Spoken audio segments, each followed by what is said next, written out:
ભગવાન ઉપર ભરોસો રાખ, ઈ હંધુય હારું કરશે. અરે ભાઈ, ભગવાનના ભરોસે તો આ જીવતરનું જંતર તુરીલું વાગે છે, બાકી તારા એ બટકા બાપના ઝટકા સહન નથી થતા. પાછું મારા બાપનું નામ લીધું. ઓહો, અરે ભાઈ, આ તો તારા પ્રેમને માટે ચૂપ છું, નહીતર તારા એ બટકા બાપને તો કટકા કરી નાખું, કટકા. જો હવે ફરીથી આવું બોલીશ ને તો હું તારું મોઢું પણ નહીં જોઉં. હવે મારું મોઢું ન જોતો કાંઈ નહીં, હાથ પગ તો જો. અરે કેલી, અરે કેલી, શું છે? અરે તું એમ વાતમાં આગળ થઈ જાય તો હું ગેલામાંથી હોઉં ગેલો બની જઈશ મારી ગેલી. અરે પણ ક્યાં લી, મારી વાત તો સાંભળ. તારી હંમેશા એક જ રામાયણ હોય છે. અરે ભાઈ, રામાયણ તો એક જ હોય, એના ભાગ 2-3 હોય. અરે તારી ને મારી રામાયણ આપણા લગ્ન પછી લખાશે. હવે જો હું તને એમ કહેતો હતો કે આપણા સુરજભાઈ છે ને. સુરજ? અરે સુરજ નહીં, એને સુરજભાઈ કે, તારાથી સુરજ નો કહેવાય. અને તારે કેવું જોઈએ ને તો મને ઘેલો કે. ગાંડી ગેલી ઉભી તો રે.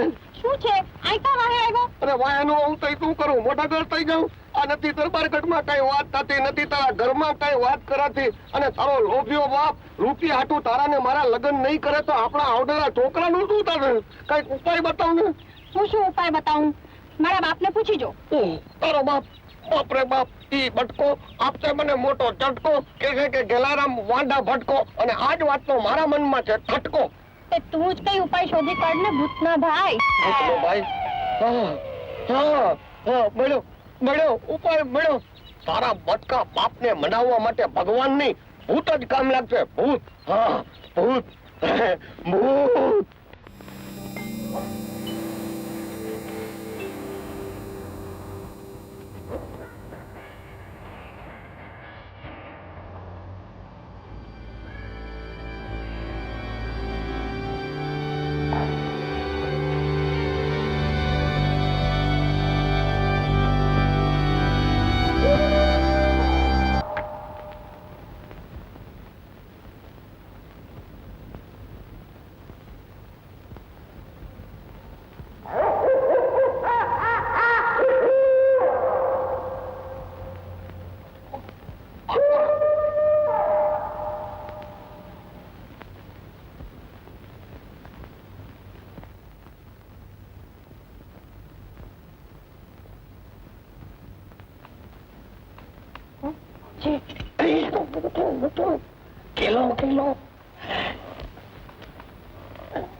તું અડધી રાત્રે આઈસી આવ્યો તો ઈ પૂછવા આવ્યો છું કે આ આપણા કેતરબા એકાએક કાયમના પાયડામાંથી પાયડી કેવી રીતે થઈ ગયા?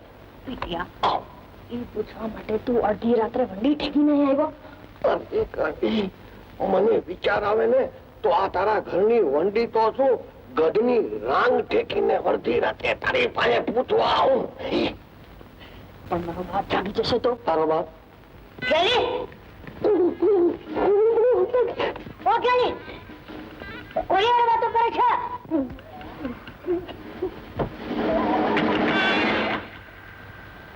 ગેલી! ઓ ગેલી! કોની વાતો કરે છે? ઈ કોણ હતું? કોઈ નથી બાપુ, ઈ તો હું સપના વાળા કરતી. તું સપના વાળા કરતી, તું બી ગઈ લાગે છે. ગેલી, આ હું થાય છે? હાલવાનું તું હતી, તું એમ કર, તું બહુ બી ગઈ લાગે છે, મને બીક લાગે. અરે આ શું થાય છે? આટલું બધું તું હાલે છે. તું એમ કર, તું આવી, તું આવું. કઈ નથી બાપુ, કઈ નથી.